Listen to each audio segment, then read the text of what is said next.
Yo YouTube, CC here with Week 3 Pool B weekly recap for the LLL, the Ubers UU Draft League that has been going on for a little bit. You guys know the drill. I'm gonna skip by the first few matches, the 4 matches, and then we're going to do the deep dive match at the end and the recap stuff, etc, etc. And without further ado, yeah, I think it's time to dive in. So where last week I had a little bit of criticism for Kine that he didn't utilize Weavile as well as he could have or should have, this week Weavile was the GOAT. It was the GOAT. It was such an important month to break that, even it's so funny to say, the stalemate between the Cottony and the rest of Kine's team. That dark typing really helped out.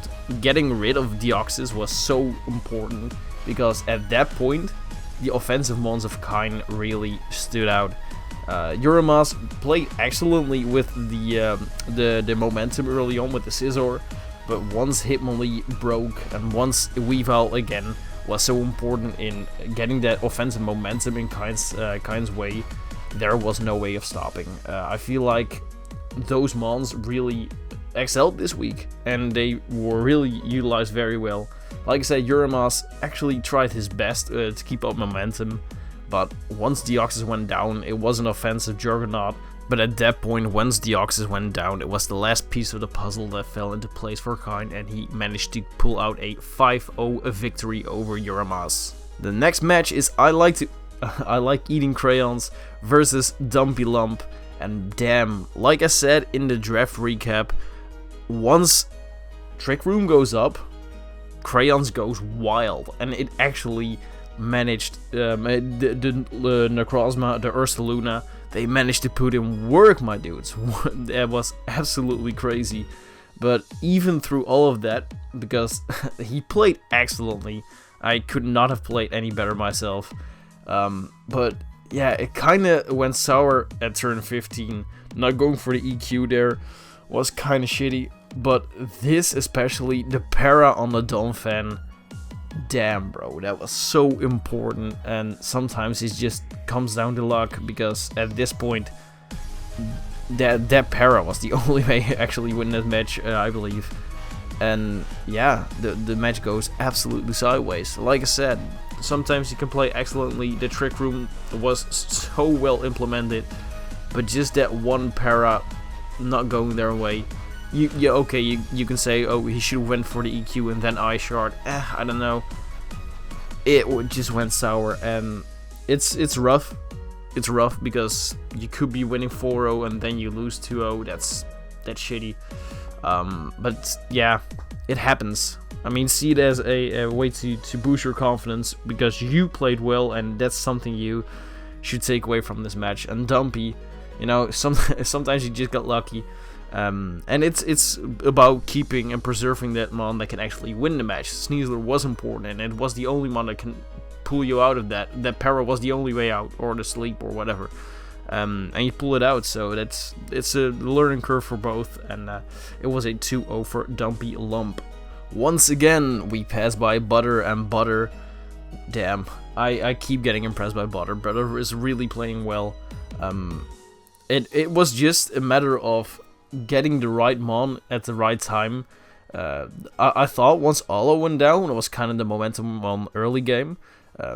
Even when trying to get momentum with the Smackdown Earth Power Lando, it was more so once Embor hit the field after Olo died, getting rid of the Ursaluna. Ursaluna, very important, keeping that offensive pressure for Avalog. But yeah, once Embor did its thing, what an Embor set. At first you could say like, oh, it's a bandit one, but it wasn't bandit. I thought AV at one point, but he pulled out the Wisp here. The Wisp, oh my lord. It apparently was an E-belt, Embor. Such a good bring, such an excellent bring. Yeah, what more do you want from an Embor? It got a kill, the most important kill of the match. Then it sniped the Dragapult, and then it burned the Kingambit. That was insane. That was absolute nuts. And once again, preserving those mons that you needed for late game, but especially getting sometimes it's just a matter of, okay, I don't need Elo at this point. I can sacrifice Elo if it means that I get Embor at the right time, yeah, what an impressive play. And it's once again, I think, the third week in a row that Butter wins 3-0. And now we move on to a match where, at first glance, I thought 7 God at the beginning of this match played super well. Sinischa versus Brute Bonnet, which on paper doesn't do a lot, but apparently it was. The sub Mystic Tar, getting the blizzard damage on Great Tusk was so great. But yeah, Sparkling Aria going through that sub. Yeah, at that point that kind of went sour. It's banking that you go for serve, but losing T-Tar there is kind of nasty. But it's, I gotta say, I keep getting impressed by Moissanite. Moissanite bringing a few months that really impact. Dialga, for example, yeah, it's a top dog in this league, and it showed why it is a top dog. And it got 2 kills, but it felt like it got more. But yeah, Primarina, such great mon for at those moments, like they were the correct plays and switches, whatever. But Primarina prevents any momentum going a 7th God way. This week is all about momentum, and even though I thought the burnt Brute Bonnet was kind of a stinker, like I would have gotten rid of Brute Bonnet because it didn't do that much, but it didn't harm anything. You know, at the end of the day, Petron was there to keep up momentum. Petron again with the 2 kills. Petron actually getting a lot of kills in this league. But Moissanite with another win. It's a 4-0 win this week.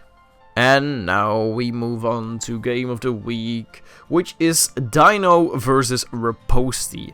Yeah, Dino versus Riposte with the following matchups. It's a week 3 matchup, so there were some transfers, but nothing too major changed. At Riposte's side, we have a Solgaleo, Pelifin, Kyurem, Tornadus T, Overquill, Screamtail, Lurantis, Slitherwing, Mismagus, Avalugg Hisui, and Golem Alola. And at Dino's side, we have Cyclizar, Zamazenta, Spathra, Roaring Moon, Entei, Wheezing Galarian, Clowitzer, Masquerain, Nemorous Eye, Flapple, and the newly acquired Colossal. Yeah, it's at first glance, you know, whenever you see Dino's team, it's all about, okay, what mon could benefit the most from Shaddale? Is it, for example, the Zamazenta? Don't know. There are some mons that can chip down Zamazenta, but Zamazenta does not have a bad matchup. I could see something like Zamazenta actually put in work, but it's not the end-all be-all this match. I feel like a Roaring Moon, yeah, that's something that really benefits. Pressuring that Solgaleo. Pelifin, not the most reliable recovery in that Drain Punch, so perhaps you can chip it down. Kyurem dies. Tornadus T does not appreciate it that much. So I feel like sub into Roaring Moon could be very scary. I don't think Sticky Web is coming. Don't feel like Sticky Web. Something like Screens Espathra to enable the sub abuse could actually put in work. But that's mainly it. Entei, you know, Entei showed up last week, but perhaps gonna do more work this week. But I don't know. It's a Pelifin as well.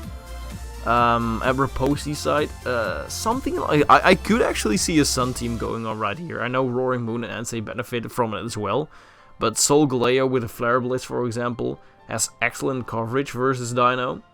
Yeah, Kyurem. Kyurem is so vital as well, I feel like, because once Zamazenta gets chipped down, I don't see a reliable switch into Kyurem with Earth Power, for example. The coverage, it's all it needs. It just has a very shitty Spirit Seer.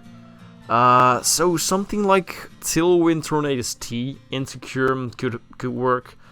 Yeah, I feel like that, or just a Screamtail or a T-Wave could actually put in work as well. Slitherwing, not a bad matchup at all. Bandit or Scarf can actually put in a lot of work. I see Bandit versus, I know there's, for example, a Weezing, an Entei, or whatever, but Bandit Mon can actually, Bandit Wing can actually do a lot of work. And that it might be a little bit out there, but I see Lurantis with a Terra Fire actually put in work as well. Could be a very interesting Mon in this match. Just to, not as a breaker or whatever, but just as a momentum Mon. Getting rid of potential screens with defog and keeping off hazards if they do bring Masquerain could actually be an interesting pick. Yeah, I feel like it's a bit of a 50-50 this match, but I think Kyurem is the most threatening Mon in this entire matchup. So I kind of lean towards Riposte, but I could easily see Dino win as well once the substitute is passed. But yeah, that's pretty much it. And yeah, let's just dive into the match. So the first thing I notice is the lack of Kyurem. I hyped up Kyurem a lot, but I did not see it at the end of the beginning of the battle. I don't know why, but yeah, let's just ignore it and move along.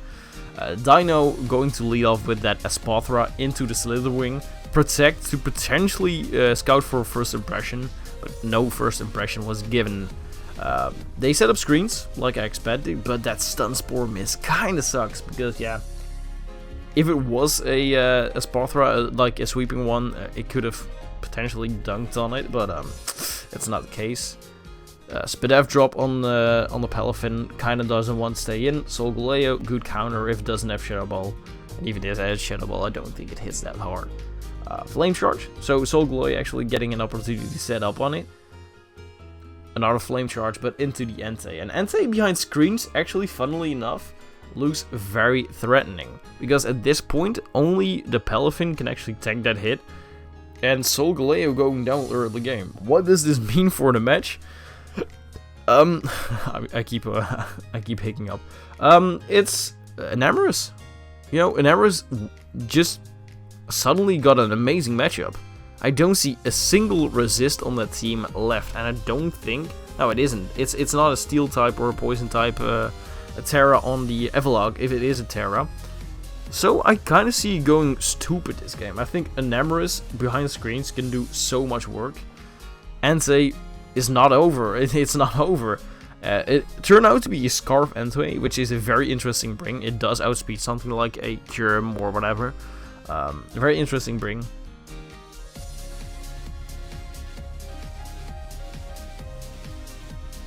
It's an Iron Net. E-speed on a Torn T and Torn going down as well. Kind of looking tough for Riposte. And at this point I'm wondering like, okay, how could it come back? Because full health Palafin could actually put in work. For example, Jet Punch here. Or if it is a bulk up set or something, it could put in work, but it's kind of tough at this point. It's kind of tough. And it turns out to be bulk up. And all of a sudden, oh, it actually looks threatening. 58% on that Espathra. You could have continued bulking up, but you know, that's a dead Espathra and you're +1/+1. There's not a lot that can actually comfortably take this. But now we pull we pull out the Haze, which is a very interesting pick because yeah, your Haze in combination with bulk up. But I can actually see it because Zamazenta with like an iron defense body press set could do so much work. So it's a very unique bring, but I'm all for it. Like it's a weird tag, but it could just put an end on subsets. And for example, a D-Dance on Roaring Moon can actually be stumped by it as well. So interesting bring. Didn't see it coming. Let's just say that they continue to bulk up, and at this point, Palafin does not have a lot of health left. They get rid of all the boosts before dipping. Zamazenta still behind a substitute and behind a reflect. Canvas Mages potentially break through this. We haven't seen any other moves on Zama. It is not Crunch, it's a Behemoth Bash. So, yeah. Kinda, yeah, I get it as well because Screamtail. Entei coming in on that Mystical Fire, which is such a good read. Or it's a sack, I don't know. But it has to be a sack for Palafin. Palafin going down, and at this point I don't see it going Riposte's way. that 29% chip damage for the Entei. Slithering revealing that first impression, so it did have it. And Emrys just claiming kills, and at this point there's not a lot that Riposte can do, because yeah, okay, don't get it, don't get it why, but I feel like at that point you could have just clicked Moonblast and went through with it, but they switch out, potentially just, yeah, I don't know why, but at this point it's behind the sub, so there, yeah, not a lot has changed. It's now just behind a substitute, and it can still click Moonblast and get rid of the Miss Mages. And at this point, it's Avalok against the world, and is not able to tank a single Moonblast. So, yeah, it's a clean by Emrys, and Emrys was a very scary mon at first sight. Yeah, it was very threatening once the Soul Galeo went down. Had Preserve, and it went down way too early in the match. Still don't know why Curm didn't come, because looking at Dino's team on the screen right now, there's just not a lot of mons that can tank a combination of Ice Beam and Nerf Power. But could it be, yeah, the speed tier is it might just have been too difficult to manage. In this match, I kind of felt like, oh, it is very important to see how good it is to analyze, okay, what mon is offensively very capable of breaking down a mon's team. For example, we saw this matchup, and Emrys was great once the Soul Galeo went down, and once it went downhill, you know. It's just important to realize, okay, which ones are very important to preserve, which ones are a little bit less important. And for example, Roaring Moon would have been scary if Avalok wasn't there. I'm not gonna pretend to say that, but I felt like Soul Galeo was more important than Avalok, so it might be a lesson on preserving which mons are the most effective in the rest of the match. But with that said, I'm going to wrap up the video by looking at the power rankings. I keep saying power rankings every single week, but I'm gonna look at the standings, and Moissanite is on top, Butter as well, the two undefeated teams right now, so good job guys, you're pretty much in playoffs. Wi-Fi didn't play this match because yeah, Sword was unable to battle once again, so Wi-Fi at 2 wins. I like to eat crayons at 2 wins, Dumpy at 2 wins, Kine with a single win, 7th with in playoffs right now. Based on differential, Avalok, Dino and Riposte are not in playoffs, but it's a tight race, you know. Sword, that's kind of tough, 3 losses, but you can still bounce back. But I gotta give props to Moissanite and Butter, because 3 wins in Draft League format in a row, undefeated thus far. That's very very impressive. And with that out of the way, only thing left that I have to do is crown one mon, the mon of the week. You guys know what I'm gonna say, and Wi-Fi is gonna hate me for it, because I'm gonna do it once again. It's Embor, and I don't want to double up on the Embor thing, you know. Oh, Embor's so great, but this set was so great. That's such a well implemented set, and such a well implemented mon. It kind of won over the momentum for Butter, and was able to pull a win out of the bag for him. So yeah, that's the reason why I'm picking Embor once again. And that was the last thing I had to wrap up this video. So yeah, with that said, I'm gonna head out of here, and I'll see you guys on Sunday for the final recap for this week for Pool C. Yeah, that's been it, and I'll see you guys next time. Peace!